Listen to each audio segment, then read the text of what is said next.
तो आइए हम देखें, आप सब पढ़ते हैं, हबक्कूक की पुस्तक आप निकालें। उसकी बड़ी शिकायतें, उसकी प्रार्थना, अगर 3 वचन को हम देखेंगे तो जल्दी जल्दी, मेरा ये सब्जेक्ट नहीं था पर क्या बोलें, हम इसलिए कई बार ना आप लोगों से कहते हैं प्लीज़ ये चीज़ों को मत वो करो तो अच्छा रहेगा। 1 वचन में आएंगे, अध्याय 1 में हम आएंगे। सब अपने वचन को आप निकाल लें। भारी वचन जिसको हबक्कूक नबी ने दर्शन में पाया, हे यहोवा, मैं कब तक तेरी दुहाई देता रहूंगा और तू ना सुनेगा? मैं कब तक तेरे सन्मुख उपद्रव उपद्रव चिल्लाता रहूंगा? क्या तू उद्धार नहीं करेगा? तू मुझे अनर्थ काम क्यों दिखाता है? क्या कारण है कि तू उत्पात को देखता ही रहता है और मेरे सामने लूटपाट और उपद्रव होते रहते हैं और झगड़ा हुआ करता है और वाद विवाद भी बढ़ता जाता है। इसलिए व्यवस्था ढीली हो गई, न्याय कभी नहीं प्रकट होता, दुष्ट लोग धर्मी को घेर लेते हैं, इसलिए न्याय का खून हो रहा है। ये वो देख रहा है, हबक्कूक देख रहा है। आपकी मेरी तरह हम भी चर्च में देखते ही रहते हैं, एक दूसरे को ही देखते रहते। यही हमारे आत्मिक जीवन के पतन का कारण है।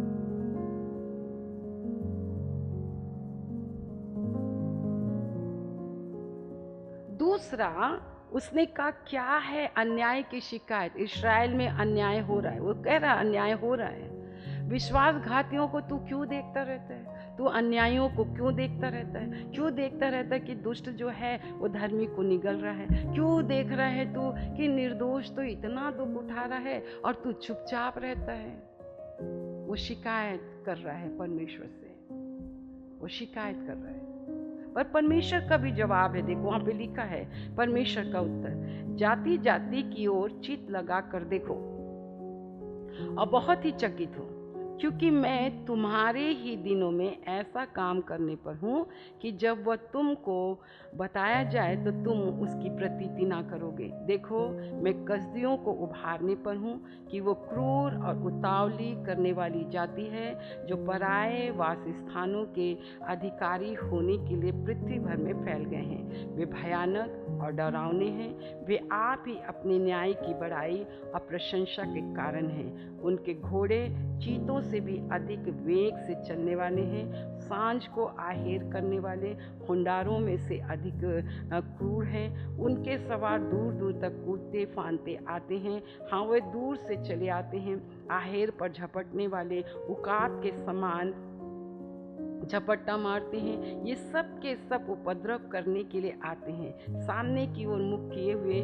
वे सीधे बढ़े चले जाते हैं और बंदियों को बालू के किनकों के समान बटोरते हैं। राजाओं को वो ठट्टों में उड़ाते, हाकिमों का वो उपहास करते। वे सब दृढ़गढ़ों को तुच्छ जानते हैं, क्योंकि वे दमदमा बांध कर उनको जीत लेते हैं। तब वे वायु के समान चलते और सर्वद और मर्यादा छोड़कर दोषी ठहरते हैं, क्योंकि उनका बल ही उनका देवता है।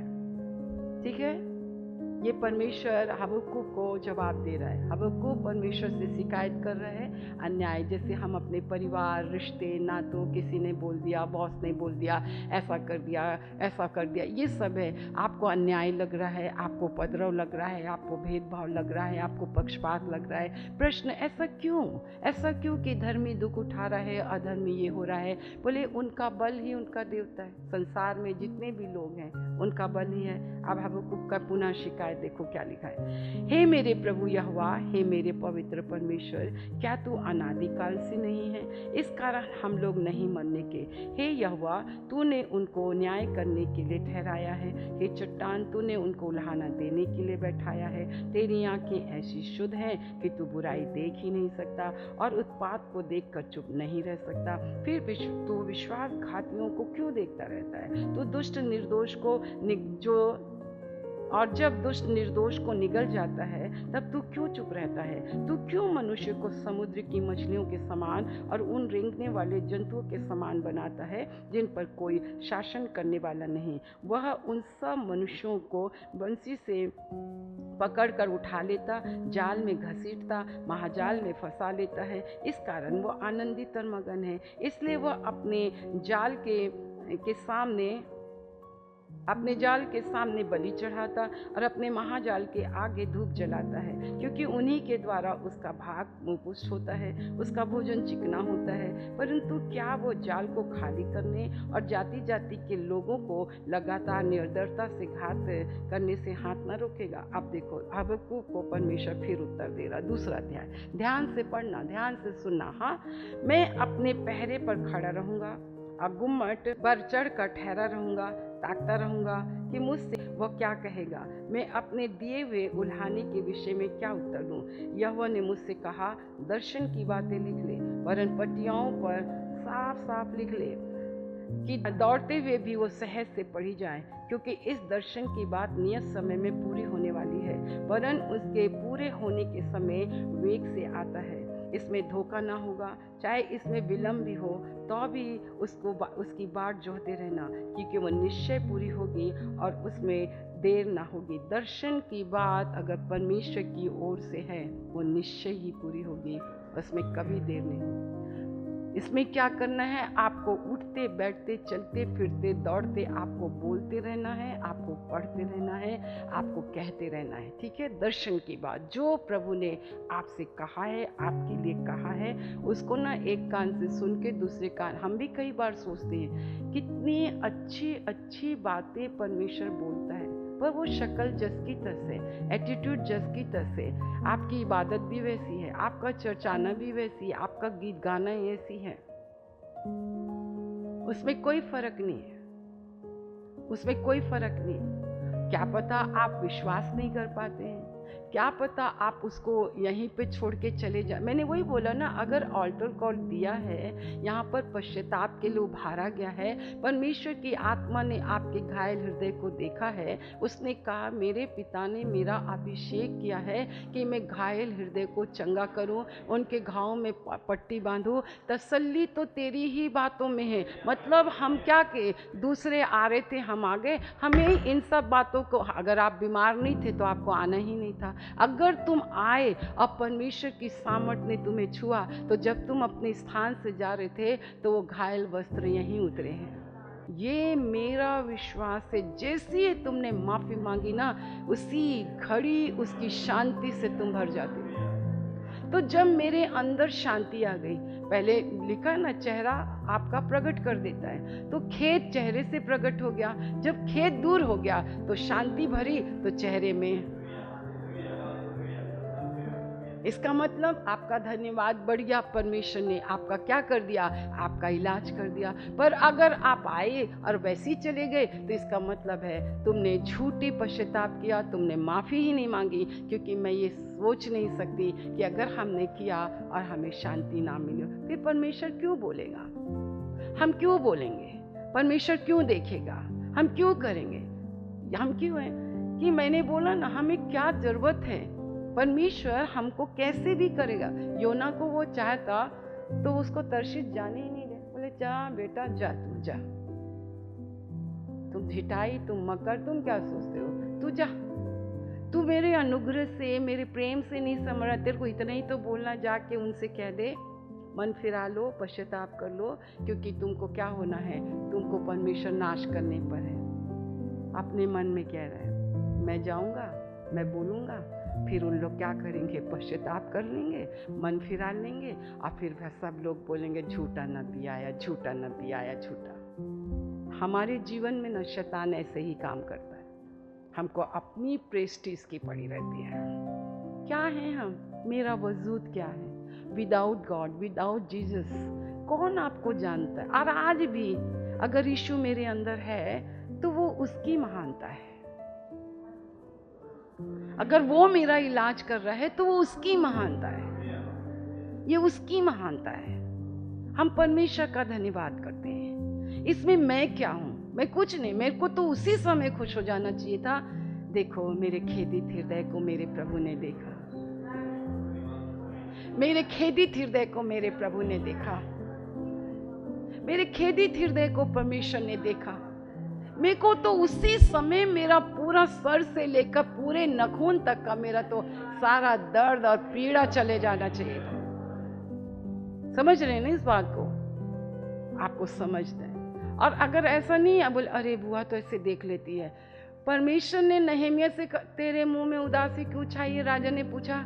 क्योंकि वो राजा के सन्मुख हमेशा खड़ा होता था, राजा के सन्मुख हमेशा खड़ा होता था। और ये बात आप समझ लो, यहाँ पे वो राजाओं का राजा, ज्यादा ढोंग नहीं चलना यहाँ पर। मेरे प्रभु ने ना तो दुख दिया, मेरे प्रभु ने ना तो टॉर्चर किया, मेरे प्रभु ने तो कर्ज दिया, ना तो मैं सब अपनी मनमानी करके, अपनी अभिलाषा को करके, बल्कि वो आपके लिए कपड़े उतार दिया, वो आपके लिए गरीब बन गया, वो आपके लिए मूर्ख बन गया, वो आपके लिए बेघर बन गया। तुम सब कुछ उससे लेकर भी उसके सामने उदास मुंह के लेके खड़े हो। ये तो अच्छी बात नहीं है, ये तो अच्छी बात नहीं है। परमेश्वर का हम धन्यवाद करते हैं इस चीज के लिए।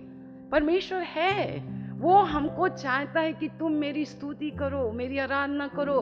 क्यों तुम उसको अपनी आनंद को चुराने दे रहे हो? आज निर्णय लो, मैं किसी मनुष्य को, किसी परिस्थिति को, किसी भी चीज को अपने आनंद को चुराने की अनुमति मैं कभी नहीं दूंगी, मेरी बला से।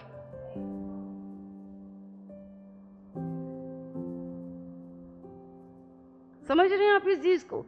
वो सब कुछ देख रहा है। नींद में वो रोक सकता था उसको तर्शीश जाने से।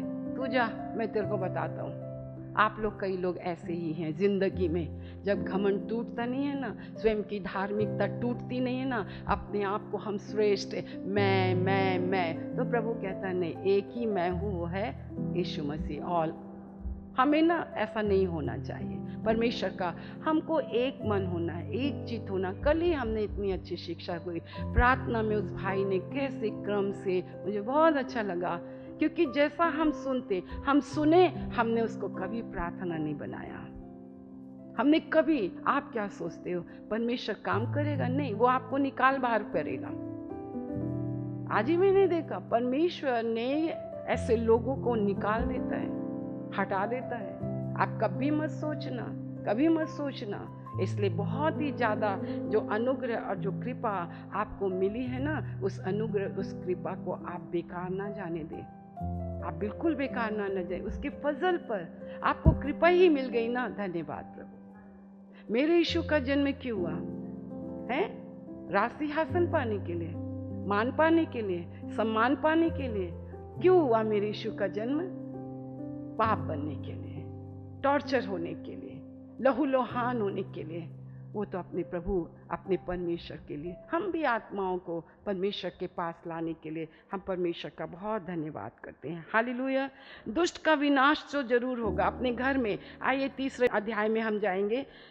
उसकी प्रार्थना देखो, हे यहोवा, मैं तेरी कीर्ति सुनकर डर गया। हे यहोवा, वर्तमान युग में अपने काम को पूरा कर, इसी युग में तू उसको प्रकट कर। क्रोध करते हुए भी दया करना स्मरण कर। ईश्वर तेमान से आया, पवित्र ईश्वर परवान पर्वत से आ रहा है। उसका तेज आकाश पर छाया हुआ है, पृथ्वी उसकी स्तुति से परिपूर्ण हो गई है। उसकी ज्योति सूर्य के तुल्य थी, उसके हाथ किरने। अब देखो वो अपने परमेश्वर की कैसे बड़ाई कर रहे हैं। जब तक आप अपने परमेश्वर को पहचानोगे नहीं ना, परमेश्वर बराबर उसको उत्तर दे रहा है, बराबर उसको उत्तर दे रहा है। लिखा है अहंकारी पुरुष, दूसरा अध्याय, 5वां वचन, दाख मधु से धोखा होता है। अहंकारी पुरुष घर में नहीं रहता और उसकी लालसा अधलोक के समान पूरी नहीं होती। मृत्यु के समान उसका पेट नहीं भरता। वो सब जातियों को अपने पास खींच लेता, सब देशों के लोगों को अपने। देखो कैरेक्टर है। आज जो मैं बता रही थी, जब आप पूछ लेना, कई बार हमारे जीवन में हमारा परमेश्वर हमारी प्रभु को दिखाता है। आप इसको भूल नहीं सकते। यहाँ पे क्यों परमेश्वर को की चापलूसी कर रहा है ये तो हमको, कि मैं तो बेकार ही उससे शिकायत कर रहा हूँ। हम भी कई बार ऐसे होते, तू देखता नहीं है क्या?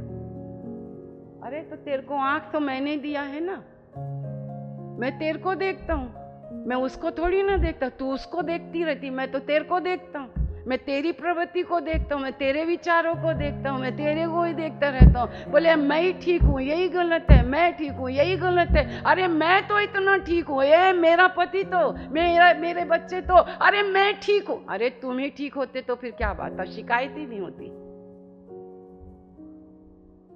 सीख रहे हैं, सीख रहे हैं, सीख रहे हैं। वो चापलूसी करने लगा।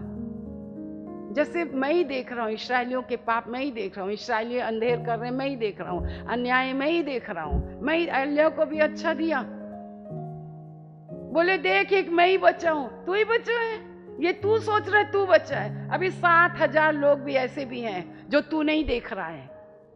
अपनी आंखों को बंद करो और अपने प्रभु से कहो, प्रभु मेरी दृष्टि को मेरे ऊपर से हटा, ये आपके पाप हैं, मेरी दृष्टि को मेरे ऊपर से हटा, मेरे कार्यों से हटा प्रभु।